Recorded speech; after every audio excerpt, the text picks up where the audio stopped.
Jadi Tribuners, kalau kalian belum tahu sosok Kak Fardi ini merupakan seorang konten kreatif self development yang isi kontennya itu bermanfaat banget ya tentunya. Terus suka Amin. memotivasi banyak orang. Pokoknya isi kontennya itu positif. Jadi itu bikin orang-orang terhipnotis tentang apa isi konten Kak Fardi itu kayak gitu. Terima Nah, kasih.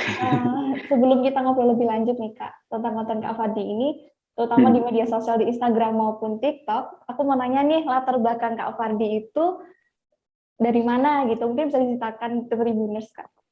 Oke, jadi halo Tribuners, aku saya pribadi emang sebelum masuk ke ranah sosial media ini, aku hanya mahasiswa biasa dari kampung kecil daerah, aku tuh tinggalnya di kota Parepare, Sulawesi Selatan, itu tuh kota kecil banget, dan memang pada saat itu lingkungannya belum terlalu mendukung untuk berkarya, untuk membangun sesuatu. Terus aku berpikir bahwa, aku pengen bangun sesuatu, dan aku nggak pengen tinggal di sini-sini aja, aku nggak pengen stuck di kota ini gitu. Bukan berarti bahwa aku nggak senang dengan kotanya, enggak. Cuma aku tuh punya visi yang gede, dan untuk bisa support itu, pasti aku butuh lingkungan yang bisa support aku. Makanya aku pindah ke Jogja di tahun 2018 pada saat baru lulus kuliah, dan disitulah mulai berkarir untuk sharing soal sosial media. Dan memang di awal, sebelum bikin-bikin konten gitu, Mbak, aku jualan produk-produk gitulah. Pak, lu gak ada, apa lu butuh, gue ada. Jadi, kadang menjual skincare, jual odol, karena memang kondisinya pada saat itu memang karena keluarga aku broken home dan aku sebagai anak pertama pasti punya tanggung jawab untuk adik-adik aku. Makanya pada saat itu untuk bisa membiayai kuliah aku ya aku harus kerja. Kalau nggak kerja jualan. Jadi makanya aku fokus untuk jualan sih.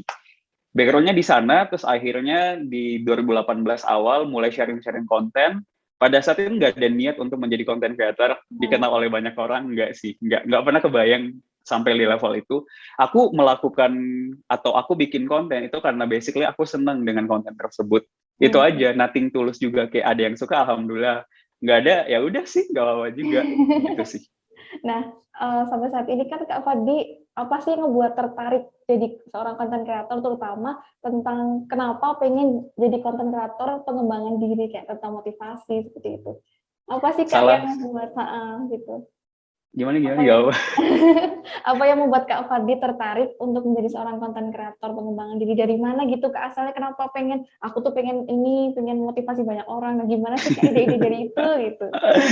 Disclaimer dulu, aku bikin konten tuh bukan untuk memotivasi orang lain. Jadi memang awalnya itu nggak ada niatan bilang aku pengen menjadi self development creator atau aku pengen menjadi motivator biar bisa menginspirasi banyak orang. Sama sekali nggak ada niat seperti itu. Cuma memang dari dulu tuh aku sadar satu hal bahwa Fardi itu punya kapasitas menulis yang cukup bagus. Jadi aku tuh kalau mengekspresikan sesuatu aku tuh lebih nyaman kalau dengan tulisan gitu. Ada kan orang yang dengan ngomong, mungkin Mbak Feba senang dengan ngobrol sama orang, aku tuh mengekspresikan sesuatu, kalau aku nggak pendam, aku akan tulis gitu. Dan itu salah satu cara aku healing. Makanya segala sesuatu yang aku tulis, aku coba untuk bagikan di sosial media gitu. Dan ternyata orang merespon konten-konten aku tuh dengan baik. Di situ loh mulai banyak yang share, mulai banyak yang suka. Jadi kalau pertanyaannya, kenapa aku memilih self development creator?